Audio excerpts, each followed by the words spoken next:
It's virtually impossible to originate a broadcast of any kind from Churchill Downs without the mandatory shot of the spires, which I'm told tower over us about 120 feet. The Twin Spires of Churchill Downs is a logo that's known throughout the world. We're on the rooftop. I'm Milton Metz, and we welcome you. Our safari today is for the rich and the famous. If they're glamorous, if they're glitzy, if they're from Hollywood or from New York, we're going to have them for you. Stay with us today. Want to do another take? Okay.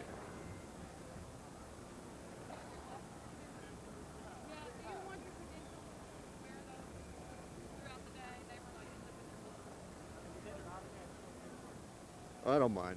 They're gonna be in the shot every day, all time today anyway. Right.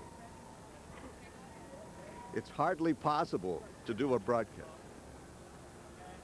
It's hardly possible to do a broadcast from the roof of Churchill Downs without getting the legendary towers in background. 120 feet, they tower above us, and they're known all over the world. They symbolize Churchill Downs, and most especially the Kentucky Derby. I'm Milton Metz, and we welcome you. Our mission today is to go find the rich and the famous, the glitzy, the famous, and the infamous. From Hollywood, from Broadway, they're out there somewhere on Sky Terrace, on the 3rd floor.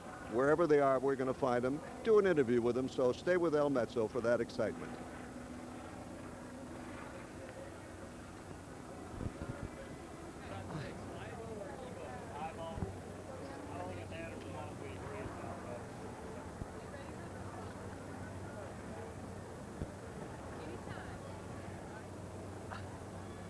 The next time they run the Kentucky Derby, it'll be the 123rd, but the 122nd is in the history books. I'm Milton Metz, and I'm glad that you've joined us this afternoon and enjoyed some of our talks with the rich and the famous. Meanwhile, we overlook the paddock and the throngs of people still here, and the memories of the Derby remain with them and with you. I hope your horse won, but if it didn't, I hope you had an enjoyable day, whether it was at the track or back at home.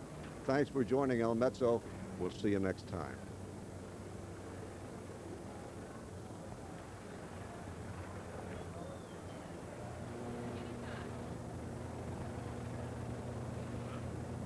It's been kind of a long day, you know, 10 races and all the excitement of the Kentucky Derby.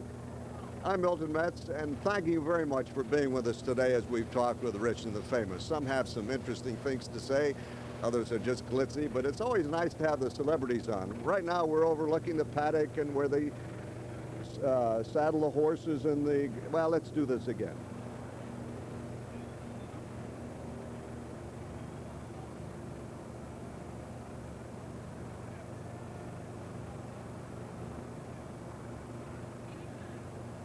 The 122nd running of the Run for the Roses is in the history books, and the next time they run it, it'll be the 123rd, of course. We're up here. I'm Milton Metz, and glad you joined us all day today, overlooking the paddock and the stabling area and the throngs of people still here. And whether your horse won or just came in late, I hope you had a good time, whether you were at home or out here at the Downs. But it was nice to have you with El Mezzo on Millionaire's Row. Thanks very much, and see you next time.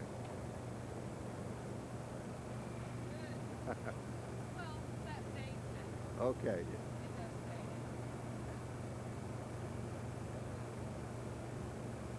That's the end of the 126th Run for the Roses, and I hope you... Yeah, right. That's not the only thing I said. Save that. That's the end of the 122nd Run for the Roses. Whether your horse won or came in tomorrow, I hope you had a good time. We've enjoyed being here. It's been kind of an exhausting day because we've been through Millionaire's Row. That's been on the Sky Terrace of 4, 5, and 6, and where the old money is on 3rd, and wherever there were celebrities, we try to get them for you. Right now, we're overlooking the paddock where throngs of people are still there, but it's been an enjoyable day. And until next time, this is Milton Metz thanking you very much for being with us. Bye-bye.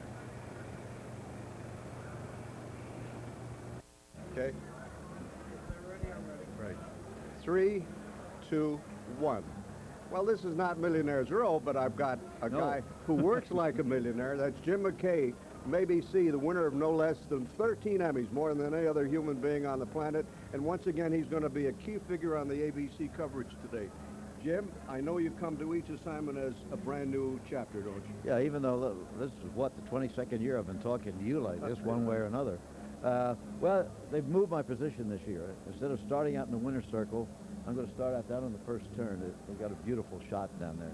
Then later I'll move to the winner's circle to do the presentation and all that business at the end. How much stuff do you get in your ear from guys out of the truck? Too much, but I kind of get a kick out of it. Sometimes you can help them out a little bit. You know, they might say, Jim, keep talking, you know, because we got nothing right now, or whatever it might be.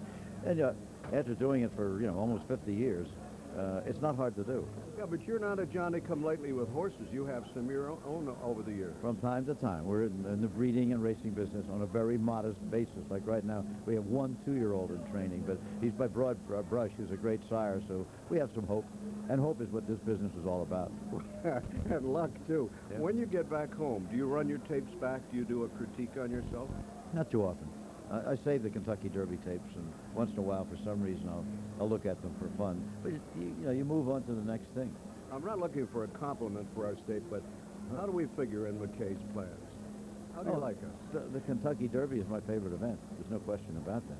Now, all the foods here are a little fatty for a guy who had a heart operation, but aside from that, I love it. It's great. That's Jim McKay, broadcaster par excellence. I'm Milton Metz for Derby 122.